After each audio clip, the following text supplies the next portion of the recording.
The first terror detainee from Guantanamo Bay arrived in New York City to stand trial yesterday, and many from both parties don't want him or any other detainee here. The transfer is said by some people to be a key test for President Obama's plan to have the prison camp closed within a year of taking office. Cully Stimson is a former Deputy Assistant Defense Secretary for Detainee Affairs. He's been to Gitmo several times, and he joins us now. Cully, thanks for being with us. As I said, this is being talked about by some people as a big test case for closing Guantanamo. Do you see it that way? I don't, John. Good morning. It's a unique case. Remember that he was indicted for his alleged involvement in the '98 East Africa bombings. His 4 co-conspirators have already been tried and convicted. So this is unique. This is not, as some are suggesting, a huge test case, the beginning of a trend of moving a bunch of detainees from Guantanamo to the United States. So I just see it as a one-off. So what is the significance then of this case? It's significant in the sense that it's finishing up unfinished business from the '98 bombings. And so once you eliminate or move one detainee from Guantanamo somewhere else, that is one less person you have to deal with at Guantanamo. But it's finishing up unfinished business. Obviously, he's presumed innocent until proven guilty beyond a reasonable doubt. But this is a strong case.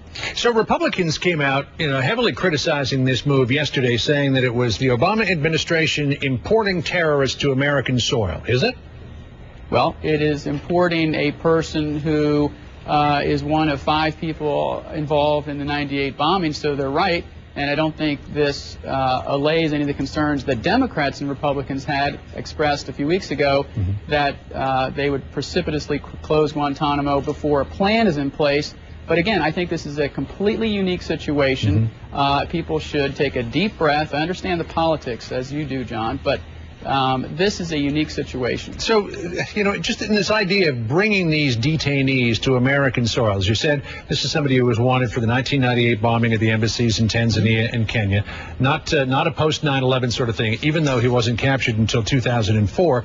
We already have some what are considered pretty bad people in prisons here in the United States dealing with terrorism. Sheikh Omar Abdel Rahman, Zacharias Moussaoui, Richard Reed, John Walker Lind, who of course was the quote American Taliban captured in Afghanistan during the war. Do you believe that the U.S. penal system is able to handle these people? I don't have any concerns, John, that these guys, if brought to the United States, would break out of our federal pens or our military prisons. We have a great record in that regard. I share the same concerns that Director Mueller of the FBI says, that bringing folks here to the United States may indeed increase the threat to the United States for terrorist attacks of our forces overseas or here in the United States. But I think that it can be managed properly. There is no risk-free solution at all. But I think that it will eventually happen. The question is, what are the details of the plan? So you're saying, yes, it might increase the risk, but that's not a reason to not do it? That's right. So, I mean, how do you allay people's fears who think that, you get these fellows into prison and they might not be able to perpetrate acts of terrorism themselves. They might not ever be released, but they may influence people who are in prison with them, maybe even recruit them to terrorism.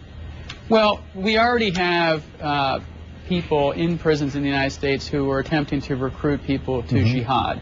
But I think any reasonable plan, and we don't know what the plan is yet, would segregate Guantanamo folks from any of the standard prison population to minimize that threat.